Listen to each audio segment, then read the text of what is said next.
धार्मिक नगरी वृंदावन का केशव धाम चौकी क्षेत्र इन दिनों चोरों के लिए सॉफ्ट एरिया बना हुआ है। चोर लगातार एक के बाद एक चोरी की घटना को अंजाम देकर इलाका पुलिस को खुली चुनौती देने में लगे हुए है।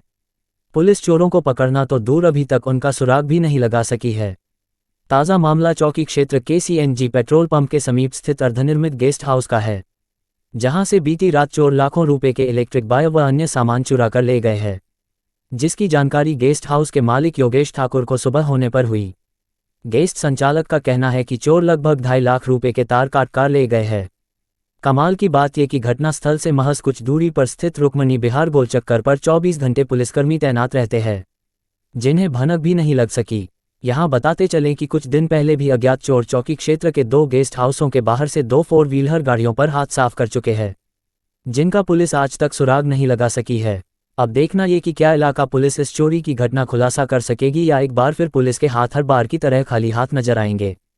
स्थानीय लोगों की माने तो पेट्रोलिंग न होने के कारण लगातार चोरी की घटनाओं में लगातार इजाफा हो रहा है, जिसके लिए इलाका पुलिस पूरी तरह जिम्मेदार है।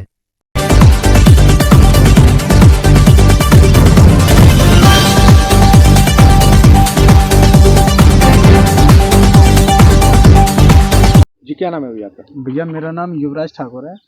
युवराज ठाकुर उर्फ योगेश कुमार। मैं भारतीय जनता पार्टी किसान मोर्चा में जिला उपाध्यक्ष हूँ। और भैया रुक्मणी बिहार में एक निर्माणाधीन मकान है आपका, इसमें चोरी हुई है, क्या मामला है? भैया इसमें शाम को कल हम करीब 6:30 बजे के लगभग यहाँ पे इसका लॉक वगैरह लगा के गए थे। दिन में काम चला था, दिन में लेबर 5 बजे छुट्टी हो जाती है। उसके बाद में 6 साढ़े 6 बजे 1 डेढ़ घंटे तक हम यहाँ पे बैठे रहे थे। उसके बाद में हम लोग यहाँ से गए थे। रात होने के बाद लॉक लगा के गए अच्छे भले। उसके बाद में अभी सुबह जब ये बच्चे आए काम करने के लिए, इलेक्ट्रीशियन भी आए हैं, तो फिर इन्होंने देखा है तो इसका गेट का एक कोना जो है वो मुड़ा हुआ था।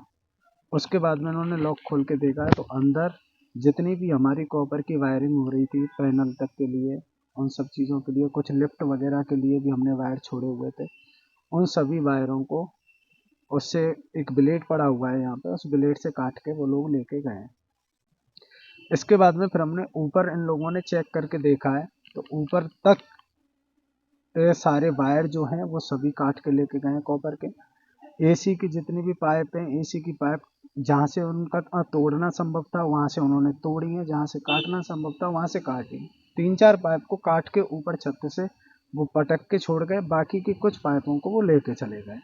इसके अलावा सैनिटरी का सामान था जो हमने कल ला के यहाँ पे रखा था। 2 कार्टन के बॉक्स थे जिसमें ठोंटी नल वगैरह वो सारी चीज़ें थी, तो वो सारा दोनों कार्टन वो यहाँ से ले जा चुके हैं। लगभग भैया माने तो निर्माणाधीन मकान है, सामान ज्यादा होगा, तो कितने का नुकसान लगभग आपको? भैया अगर मैं कॉपर वायर की बात करूँ तो इसमें बिल्डिंग में जो अब तक हमारा वायर लगा है, डिस्काउंट के बाद में जो वायर आया था वो करीब 5-5.25 लाख का आया था, जिसमें से लगने के बाद में जो 10-10 मीटर हमने छोड़ा हुआ है, महंगा वायर था सभी। तो अगर बात करें तो वायर की अगर कीमत हम लगा के चलें तो कम से कम 40-50 हज़ार रुपये के समथिंग बैठेगी। लेकिन उस वायर को काटने की वजह से जो नुकसान हुआ है उसका मुझे अंदाज़ा नहीं है, वो इलेक्ट्रीशियन देख के बताएगा कि अभी इसमें कहाँ जॉइंट लगेंगे, कहाँ पूरी सप्लाई चेंज होगी। दूसरा सैनिटरी का जो सामान था उसका जो बिलिंग थी वो 1,40,000 रुपये की थी। वो पूरा सामान तो गया पूरी ही है। घटना में कितने का नुकसान? करीब बैठ जाएगा भैया 2 लाख के समथिंग का। अभी आपने पुलिस में तहरीर दे दी? हाँ हमने दे दिया। क्या कहना है?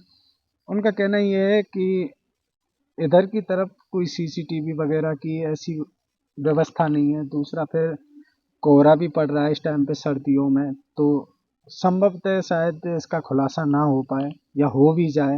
वो अपना प्रयास कर रहे हैं और योग्य अधिकारी हैं, तो मुझे उम्मीद है कि वो इसका खुलासा जल्द ही कर देंगे।